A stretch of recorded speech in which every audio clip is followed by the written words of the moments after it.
व्यावसायिक और प्रतिबंधित वाक मूल अधिकारों का हिस्सा नहीं, सुप्रीम कोर्ट। संक्षिप्त सुर्खियों में यह है। सुप्रीम कोर्ट ने कई सोशल मीडिया कॉमेडियन के खिलाफ अभिव्यक्ति की स्वतंत्रता का दुरुपयोग करने से जुड़े मामले की सुनवाई की।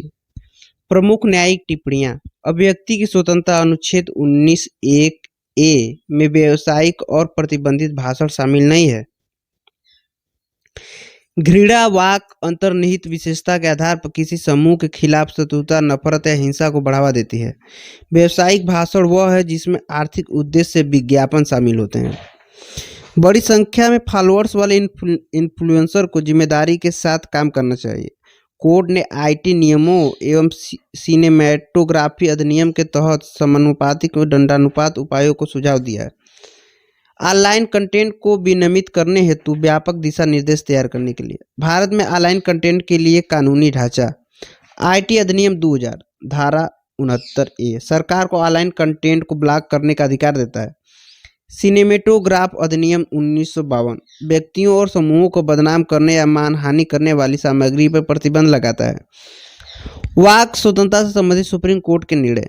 अमीश देवगन बनाम भारत संघ 2020। इसमें स्वतंत्र वाक और घृणित या प्रतिबंधित वाक के बीच अंतर किया गया। साथ ही व्यापक पहुंच वाले इन्फ्लुएंसर की जिम्मेदारी पर भी जोर दिया गया। श्रेया सिंगल बनाम भारत संघ 2015। सुप्रीम कोर्ट ने कहा कि जब तक आसन्न खतरे का आभास न हो तब तक वैध ऑनलाइन अभिव्यक्ति की प्रतिबंधित नहीं किया जा सकता। ओसीआई कार्ड के नियम सख्त किए गए। Rules for OCI card tightened. केंद्रीय गृह मंत्रालय ने नागरिक अधिनियम 1955 की धारा 7D के तहत यह अधिसूचना जारी की।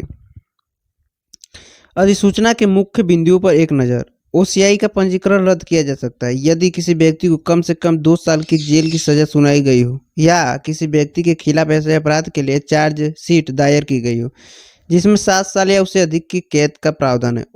ओसीआई कार्ड के बारे में। ओसीआई कार्ड योजना 2005 में नागरिक अधिनियम 1955 में संशोधन के माध्यम से शुरू की गई। 2015 में पीआईओ कार्ड योजना को ओसीआई के साथ मिला दिया गया था और सभी पीआईओ कार्ड धारकों को ओसीआई कार्ड धारक मान लिया गया।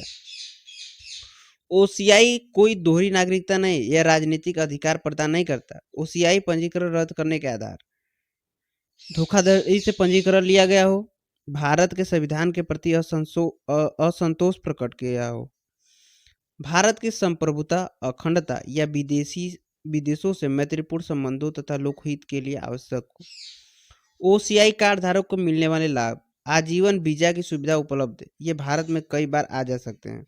भारत में रहने की अवधि चाहे जो भी हो, उन्हें विदेशी पंजीकरण अधिकारों के पास पंजीकरण कराने की आवश्यकता नहीं होती।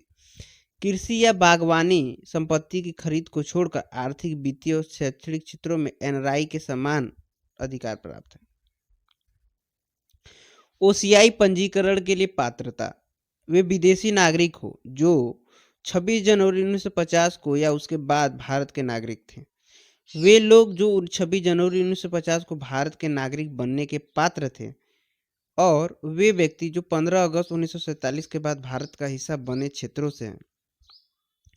ऐसे नागरिकों के बच्चे, पौत्र पौत्रियां या परपौत्र या पौत्रियां। ऐसे नाबालिग बच्चे जिनके माता पिता में से कोई एक या दोनों भारतीय नागरिक हैं। भारतीय या ओसीआई नागरिक का पति या पत्नी जिसका विवाह कम से कम 2 वर्ष से पंजीकृत। अपवाद: पाकिस्तान, बांग्लादेश या सरकार द्वारा अधिसूचित किसी अन्य देश के नागरिक पात्र नहीं है। भारत के उपराष्ट्रपति पद के लिए चुनाव।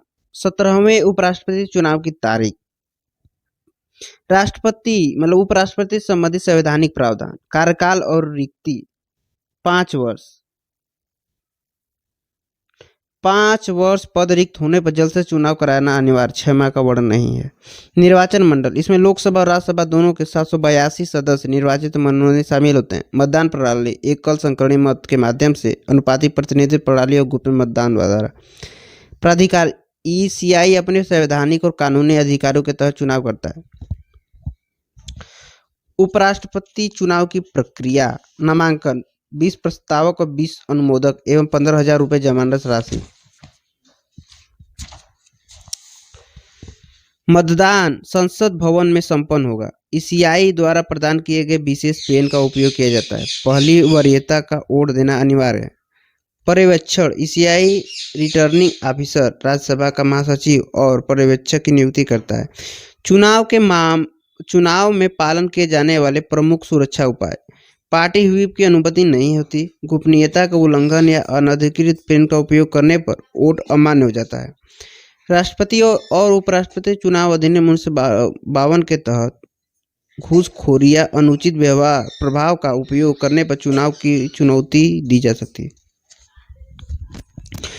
उपराष्ट्रपति पद के लिए योग्यता। भारत का नागरिक होना चाहिए। कम से कम 35 वर्ष की आयु होना चाहिए। राज्यसभा के सदस्य के रूप में चुने जाने के लिए पात्र होना चाहिए। राष्ट्रीय सहकारी विकास निगम एनडीडीसी उत्पत्ति। राष्ट्रीय सहकारी विकास निगम एनसीडीसी उत्पत्ति। एनसीडीसी की स्थापना वर्ष 1963 में संसद में एक अधिनियम द्वारा किया गया। यह एक संवैधानिक निकाय के रूप में की गई थी। यह सहकारिता मंत्रालय के अधीन कार्य करता है। कार्य एनसीडीसी अधिनियम में संशोधन कर इसके कार्य क्षेत्र का विस्तार किया गया है। इससे यह विभिन्न प्रकार की सहकारी समितियों की सहायता कर सकेगा और अपने वित्तीय आधार को मजबूत कर सकेगा। प्रबंधन एनसीडीसी का प्रबंधन एक समान परिषद द्वारा किया जाता है। इसमें 51 सदस्य होते हैं जो इसकी नीतियों और कार्यक्रमों को निर्धारित करते हैं। इसकी दैनिक गतिविधियों का संचालन 12 सदस्यीय प्रबंधन बोर्ड द्वारा किया जाता है।